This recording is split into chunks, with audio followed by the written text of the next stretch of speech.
आया। प्रधानमंत्री जी एक एहसान करना है, आप अपने जन्मदिन के दिन जन्मदिन का तोहफा समझकर इस्तीफा दे देना। कम से कम देश कंगाली की ओर नहीं जाएगा। आप इस्तीफा दे दोगे, हम समझेंगे कि आपने 140 करोड़ भारतीयों को अपने जन्मदिन का तोहफा दिया है। प्रधानमंत्री जी अब तो बकौस दीजिए, अब क्या बचा है? ये बताइए, अगर मोदी जी रिटायर हो रहे हैं अपने 75वें जन्मदिन पे 17 तारीख को, तो उनके बाद किसका नंबर है लिस्ट में? और एक सवाल ये भी है कि मोहन भागवत सीधे सीधे बात नहीं कर रहे हैं, इशारों इशारों में क्यों बात कर रहे हैं? सबसे पहले मोहन भागवत जी को अपना इस्तीफा दे देना चाहिए। तो संघ में तो ये नियम नहीं है ना। कौन बोल दिया? ये फिर नियम तो वही बीजेपी वाली में है।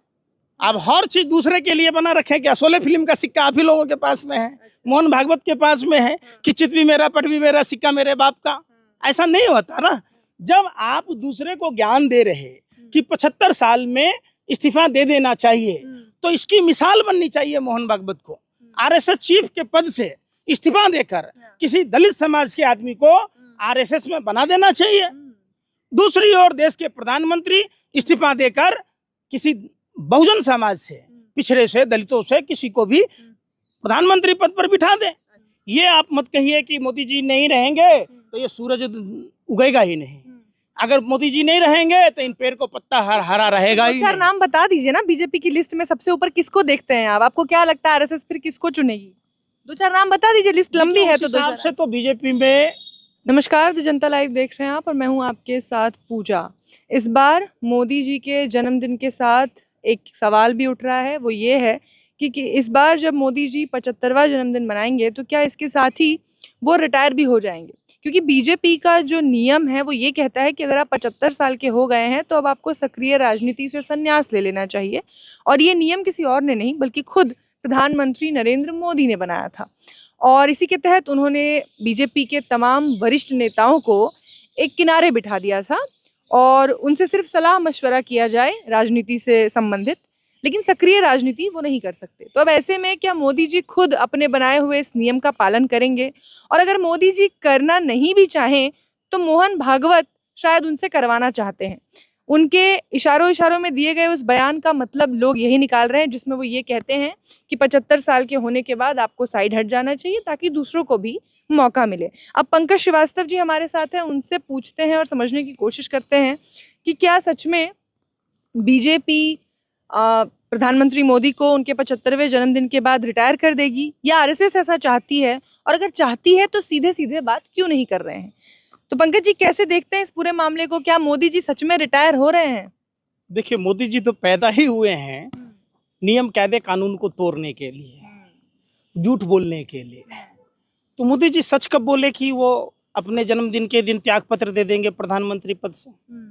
उनको तो जन्म से लेकर अब तक अगर झूठ बोलने का गिनीज बुक में अगर नाम दर्ज होगा तो वो देश के प्रधानमंत्री नरेंद्र मोदी का होगा। एक कहावत है, पर उपदेश बहुकुशल तेरे।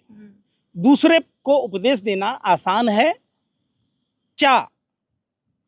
आरएसएस के जो चीफ हैं मोहन भागवत 11 तारीख को वो खुद 75 साल के हो रहे हैं, तो क्या वो त्यागपत्र दे देंगे? क्या किसी दलित वर्ग के लोगों को, पिछड़े वर्ग के लोगों को क्या आरएसएस का चीफ बनाएंगे?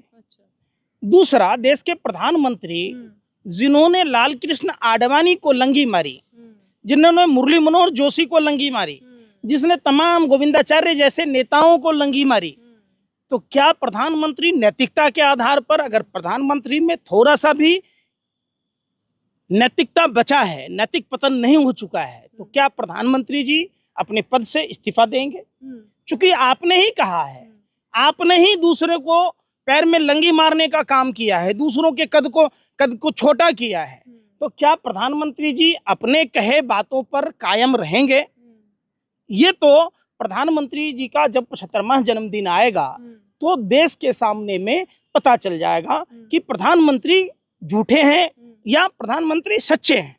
प्रधानमंत्री मेरे हिसाब से जितना झूठ बोलते हैं, जिस तरीके से राजा हरिश्चंद्र को सत्य बोलने के लिए जाना जाता है, प्रधानमंत्री को झूठ बोलने के लिए जाना जाएगा इतिहास में। तो हमें नहीं लगता है कि प्रधानमंत्री इस्तीफा देंगे। फिर फोटो कौन खिंचाएगा? कौन है मतलब आप सीधे सीधे कह रहे हैं कि दूसरा कोई है नहीं उनके जैसा, कौन नहीं है? आप यही कह रहे हैं ना? मतलब भारत ज्ञानियों की धरती है, भारत एक से एक विद्वान पैदा हुए, थोड़े ना कि नरेंद्र मोदी ही देश है। मैं तो एक बात बता रहा हूँ कि जो उन्होंने कहा उस हिसाब की बात कह रहे हैं। प्रधानमंत्री इस समय फंसे हुए हैं। जितने इनके भ्रष्टाचारी मित्र हैं, जितने लोगों से पार्टी फंड में चंदा लिया है, जिन लोगों का मलाई चाटा है, उन सबको रेवड़ी खिला रहे। प्रधानमंत्री एक बार भी बड़ौदा के पुल हादसे पर नहीं बोल रहे हैं कि एक्ट ऑफ फ्रॉड का क्या हुआ। भोपाल की सड़कें चांद की सतह की तरह दिख रही हैं, हर जगह गड्ढा ही गड्ढा है, तो उस पर नहीं बोल रहे। बिहार में लगातार पुल गिर रहे, उस पर नहीं बोल रहे। सबसे व्यथित करने वाला तो उस उत्तर प्रदेश में आपने देखा होगा, महिला अस्पताल के बाहर बच्चे को जन्म दे रही है। कैसा भारत आपने बना दिया नरेंद्र मोदी जी। ऐसा भारत जहां महिलाओं का सम्मान नहीं, जहां महिलाओं को स्वास्थ्य सेवा नहीं, जहां महिलाओं की सुरक्षा नहीं, सिर्फ भ्रष्टाचार ही भ्रष्टाचार है। प्रधानमंत्री जी 2014 से पहले ऐसे बोलते थे जैसे कि गांव में गलियों में वो चीनी का हवा मिठाई बनाने वाला घूमता था कि 2 रुपया में साइकिल लो, घड़ी लो, रेडियो लो, पता नहीं क्या क्या लो। प्रधानमंत्री 2014 से पहले जिस भ्रष्टाचार की बात कहते थे, उस भ्रष्टाचार की आकंठ में इतने डूब गए कि प्रधानमंत्री गूंगे और बहरे हो गए, धृतराष्ट्र की तरह अंधे हो गए। प्रधानमंत्री जी ये जवाब नहीं दे रहे हैं कि विदेशों में जो काला धन लाने की बात हो रही थी, उसमें काला धन में लगातार 3 गुना से अधिक वृद्धि कैसे हुआ। कैसे पैसा, भारत का पैसा स्विट्जरलैंड पहुंचा और भारत सरकार बार बार कर्ज लेती रही। प्रधानमंत्री देश को ये नहीं बताया। प्रधानमंत्री जी एक एहसान करना है, आप अपने जन्मदिन के दिन जन्मदिन का तोहफा समझकर इस्तीफा दे देना, कम से कम देश कंगाली की ओर नहीं जाएगा। आप इस्तीफा दे दोगे, हम समझेंगे कि आपने 140 करोड़ भारतीयों को अपने जन्मदिन का तोहफा दिया है। प्रधानमंत्री जी अब तो बकौस दीजिए, अब क्या बचा है हम अरे आप हाथ काहे जोड़ रहे हैं? वो तो खुद ही कहते हैं कि हम फकीर आदमी है, झोला उठाएंगे चल देंगे, उनके लिए हाथ के जोड़। 85,000 करोड़ के प्लेन पर अगर कोई भिखारी चढ़ता हो, अगर कोई भिखारी 80 लाख का गुजी का रखता हो, नहीं गुजी का मफलर, जर्मन अगर 1.25 करोड़ का चश्मा पहनता हो, 1.25 करोड़ का कलम रखता हो, तो हम कहते हैं सब भिखारी को प्रधानमंत्री हो जाना चाहिए। जितने भिखारी हैं, फिर कौन सा भिखारी है भाई? 75 साल में जिन लोगों को मोदी जी ने रिटायर करवाया था, उन लोगों में और मोदी जी में फर्क है ना। मोदी जी का स्टेमिना देखिए, कहाँ से लगते हैं 75 साल के, अभी भी कितने फिट हैं। अब फिट हैं कि मानसिक रूप से अनफिट हैं, कि जो प्रधानमंत्री एक बार ट्रंप के फोन करने से उधर से बोला नरेंद्र, इधर कहा सरेंडर, तुरंत हथियार डाल दिया। अगर वो फिट होते तो वो कहते हैं कि ट्रंप को, जब भारतीय देश के युवाओं को, तमाम वो जो लोग जो अमेरिका में रोजगार की तलाश में गए थे, उनके पैरों में जब जंजीर लगाया, तो वो इंदिरा गांधी की तरह एकदम अपने होशो हवास में, लाल बहादुर शास्त्री की तरह, आपको पता है वही अमेरिका है जो हम भारतीयों को, हमारे पूर्वजों को भूखा मारना चाहता था। हमारे पास खाद्यान्न संकट था, दूसरी तरफ पाकिस्तान से लड़ाई हो चुकी थी। लाल बहादुर शास्त्री ने अमेरिका को कहा खबरदार, हमें तुम्हारे ये सड़े हुए अनाज की जरूरत नहीं है। उन्होंने पाकिस्तान का पूरा इतिहास बदल दिया। लाहौर में झंडे फहराए तिरंगा, कराची में झंडा फहरा दिया। दूसरी ओर इंदिरा गांधी, जिसको अटल बिहारी वाजपेयी ने दुर्गा का नाम दिया था, उपाधि दिया था, वहां से अमेरिका के बार बार धमकाने के बावजूद इंदिरा गांधी ने दृढ़ निश्चय किया कि चाहे अंजाम जो भी हो, हम पाकिस्तान के भूगोल और इतिहास को बदल देंगे। पाकिस्तान के 2 टुकड़े कर दिए, पाकिस्तान में झंडा फहरवा दिया। और ये अनफिट प्रधानमंत्री, गप्पू प्रधानमंत्री, 75 साल उम्र होने के बावजूद कब्र में पांव लटका हुआ है। फिर भी इन्हें अमेरिका का डर है कि डोनाल्ड ट्रंप प्रोग्राम करा रहे थे, कोरोना की आग में झोंक दिया देश को, पूरा अमेरिकन को, पूरा उनके लाव लश्कर को कोरोना की परवाह न करते हुए पूरी भारत विजिट करवाया। आप सोचिए, अगर इंदिरा गांधी होती, अगर लाल बहादुर शास्त्री जैसे प्रधानमंत्री होते, नरेंद्र मोदी जैसे प्रधानमंत्री नहीं होते, तो आज हम पीएको को कब्जा कर लेते और पाकिस्तान के 3 टुकड़े कर देते। चलिए पंकज जी ये बताइए, अगर मोदी जी रिटायर हो रहे हैं अपने 75वें जन्मदिन पे 17 तारीख को, तो उनके बाद किसका नंबर है लिस्ट में? और एक सवाल ये भी है कि मोहन भागवत सीधे सीधे बात नहीं कर रहे हैं, इशारों इशारों में क्यों बात कर रहे हैं? सबसे पहले मोहन भागवत जी को अपना इस्तीफा दे देना चाहिए। संघ में तो ये नियम नहीं है ना। कौन बोल दिया? ये फिर नियम तो वही बीजेपी वाली में है। अब हर चीज दूसरे के लिए बना रखे क्या? 16 फिल्म का सिक्का आप ही लोगों के पास में है, मोहन भागवत के पास में है कि चित भी मेरा पट भी मेरा सिक्का मेरे बाप का। ऐसा नहीं होता ना। जब आप दूसरे को ज्ञान दे रहे कि 75 साल में इस्तीफा दे देना चाहिए, तो इसकी मिसाल बननी चाहिए मोहन भागवत को। आरएसएस चीफ के पद से इस्तीफा देकर किसी दलित समाज के आदमी को आरएसएस में बना देना चाहिए। दूसरी ओर देश के प्रधानमंत्री इस्तीफा देकर किसी बहुजन समाज से, पिछड़े से, दलितों से किसी को भी प्रधानमंत्री पद पर बिठा दे। एक सवाल ये भी है कि जैसे अमित शाह ने अपना प्लान बताया है कि अगर मैं रिटायर हुआ तो मैं वेदों का, उपनिषदों का पाठ करूंगा, ऑर्गेनिक खेती करूंगा। ऐसे मोदी जी अगर रिटायर होते हैं तो उनके लिए कोई प्लान वगैरह उनको क्या करना चाहिए? देखिए, अमित शाह जी जैन समाज से आते हैं और जैन समाज का संबंध बिहार से रहा है। भगवान महावीर जैन समाज के 24वें तीर्थकर थे, तो जाहिर सी बात है जैन समाज हिंसा से दूर रहता है, नहीं समझे? तो अमित शाह की जो भाषा है वो तो अपने जैन समाज के अनुरूप भी नहीं है। कभी आपने उनको देखा कि नफरती बयान नहीं हो, जिसमें हिंसा का बोध ना हो? तो वेद उपनिषद की तो बाद में पढ़ लेना, पहले नास्तिक शास्त्र तो पढ़ लो। जो पंकज जी, बिहार चुनाव आ रहा है, बिहार चुनाव जितवा के ही तो जाएंगे मोदी जी। पहले उनके चेहरे पे ही प्रचार चल रहा है अभी तो, चेहरे पर मोदी जी के। अभी तो चुनावी मोड में है। आपने देखा होगा सिवान में प्रधानमंत्री की यात्रा में जब रैली हुई तो पूरा बिहार सरकार लगा हुआ था। अच्छा एक बात बताइए, प्रधानमंत्री का मुंह बोला मंत्री जीवेश मिश्रा पर आपने सवाल नहीं पूछा, इस बात के लिए पैसे मिले हैं क्या आपको? आप बताइए ना। नकली दवा, जिस नकली दवा खाने से मानव धर्म शर्मसार होता है, कोई अपंग हो सकता है, किसी की मौतें हो सकती है, उस जीवेश मिश्रा प्रधानमंत्री का राइट हैंड है, चाहता है।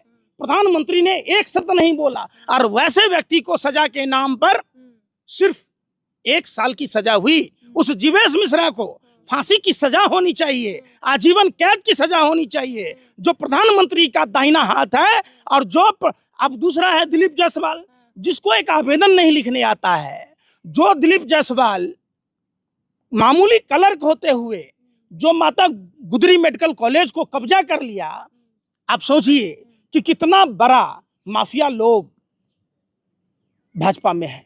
कोई मेडिकल कॉलेज कब्जा कर रहा है तो कोई डुप्लीकेट दवाइयाँ पर सप्लाई कर रहा है। आखिर प्रधानमंत्री को खुल के ये सारी बातें प्रेस कॉन्फ्रेंस में बताना चाहिए और कहना चाहिए जमीर के आधार पर अदालत में उनको सजाए मौत की सजा मिलना चाहिए। चूंकि जीवेश मिश्रा जो प्रधानमंत्री का दाहिना हाथ है, जो भारतीय जनता पार्टी का मंत्री है, विधायक है, जो लोगों को मौतें परोस रहा है, नकली दवाइयां परोस रहा है, सिर्फ और सिर्फ प्रधानमंत्री के साथ याराना निभाते हुए। प्रधानमंत्री का तो एक ही बात है, मित्रों मित्रों चंदा दो धंधा लो, चंदा दो धंधा लो, चंदा दो धंधा लो, चाहे तुम दवाई परोस खिला के मार दो। आपने देखा कोरोना वैक्सीन वालों से चंदा लिया था प्रधानमंत्री ने, बीफ कंपनियों से चंदा खाया प्रधानमंत्री ने, प्रधानमंत्री ने पाकिस्तान की कंपनियों से अपनी पार्टी में चंदा दिलाया, देश के भगोड़ों से चंदा दिलाया। ऐसे प्रधानमंत्री का रहना न रहना बात बरोबर। तो फिर रहने ही दीजिए, दिक्कत क्या है? रिटायरमेंट का प्लान क्यों बनवा रहे हैं? फिर हम कह रहे हैं, हमको कहला कह रहे हैं, आप जाके पूछाइए आडवाणी जी से। पवन खेड़ा कह रहे हैं कि अगर रिटायर हो जाते हैं, की बात पर क्यों जा रहे हैं? आप आडवाणी से पूछिए ना। अच्छे दिन आएंगे। कौन सा अच्छा दिन? पवन खेड़ा कह रहे हैं कि अगर दोनों रिटायर हो जाते हैं, आरएसएस प्रमुख और मोदी जी, तो देश के अच्छे दिन आ जाएंगे। अब सुनिए, मोदी जी का अगर अच्छा दिन न कभी आया, न आएगा, न है। नहीं, देश के 2014 से पहले 30 दिन का महीना होता था। प्रधानमंत्री जी ने टेलीफोन कंपनियों से चंदा लेकर 30 दिन का महीना 28 दिन का कर दिया। उन्होंने देश के साथ बहुत बड़ा स्कैम किया। आज टेलीफोन कंपनियां, चूंकि सैया हुआ कोतवाल हम नंगा नाचेंगे, कितना लूट रही है भारत की आवाम को, प्रधानमंत्री को देश के सामने रखना चाहिए प्रधानमंत्री को। प्रधानमंत्री ने जिन जिन कंपनियों से चंदा खाया उनको खुली छूट दे रखी है भारत में लूट मचाने की, चाहे वो दवा कंपनी हो, बीफ कंपनी हो, चाहे कोई भी कंपनियां हो, खुला लूट है। अच्छा चलिए, मोदी जी के बाद कौन होगा दूसरा बीजेपी का प्रधानमंत्री का चेहरा? देखिए, पंडित जवाहरलाल नेहरू के बाद कार्यवाहक प्रधानमंत्री बने गुलजारीलाल नंदा, लाल बहादुर शास्त्री जी बने, बीपी सिंह बने, चंद्रशेखर जी बने, आई.के. गुजराल साहब बने, क्या पी.वी. नरसिम्हा राव बने, इंदिरा गांधी जी बनी, राजीव गांधी जी बनी, अटल बिहारी वाजपेयी जी बने, मनमोहन सिंह जी बने। देश में कमी नहीं है। ये आप मत कहिए कि मोदी जी नहीं रहेंगे तो ये सूरज उगेगा ही नहीं। अगर मोदी जी नहीं रहेंगे तो इन पेड़ को पत्ता हरा रहेगा ही। चार नाम बता दीजिए ना, बीजेपी की लिस्ट में सबसे ऊपर किसको देखते हैं आप? आपको क्या लगता है आरएसएस फिर किसको चुनेगी? दो चार नाम बता दीजिए, लिस्ट लंबी है तो। उस हिसाब से तो बीजेपी में नितिन गडकरी का नाम अगर सही मायने में पूछिए तो सही है, मोदी जी से लाख गुना बेहतर होंगे। अच्छा। लेकिन क्या है कि भारतीय जनता तो वो भी आरएसएस से ही है, कोर आरएसएस। अन्य तो सब खाता है, एक चोर भी खाता है, एक साधु भी खाता वो है। अच्छे हो गए। मैं क्या कह रहा हूँ सुन लीजिए ना, कंपैरिजन होता है, इधर कुआं इधर खाई, ठीक, उसकी कंपैरिजन होता है, ये कंपैरिजन नहीं होता है। वही अन्न आप खाते हैं, वही अन्न हम खाते हैं। देखिए, ये बातें हर आदमी कहता है, अगर ऐसा नहीं चाहिए तो मंत्री पद से इस्तीफा दे दें। आपको लग रहा है गडकरी जी होंगे बेहतर है? हाँ, नरेंद्र मोदी से लाख गुना बेहतर है। नरेंद्र मोदी तो है ही नहीं कुछ, इसको तो अडानी ने बनवाया, अंबानी ने बनवाया। अडानी अंबानी के हाथों के कठपुतली हैं। कभी प्रधानमंत्री को देश की जनता, किसे, आडवाणी जी को जो ब्लैकमेल किया तो आडवाणी जी प्रधानमंत्री बनने वाले थे, समझो। और अटल, आडवाणी, मुरली मनोहर का अलग बात है, वो भाजपा और नरेंद्र मोदी, अमित शाह के भाजपा में जमीन आसमान का अंतर है। अभी जोड़ी की बात कर रहे हैं तो ये भी बताइए कि मोदी जी के तो चलिए 75 साल होने वाले हैं, नियम के तहत वो जा रहे हैं, अभी से अमित शाह अपना रिटायरमेंट प्लान क्यों बना रहे हैं? क्या जोड़ी साथ में जाएगी? देखिए, अमित शाह जी को मालूम है कि जैसे ही सत्ता परिवर्तन होगा, जितने भ्रष्टाचार इन्होंने कराए हैं और जितने लोगों पर जुल्म किया है, एक एक का बदला तारी पार से लिया जाएगा। खेती करेंगे वो तो जाके कह रहे हैं। वो खेती क्या करेंगे, कंफ्यूज हो जाएंगे वो कि सांस ऊपर से लें कि नीचे से।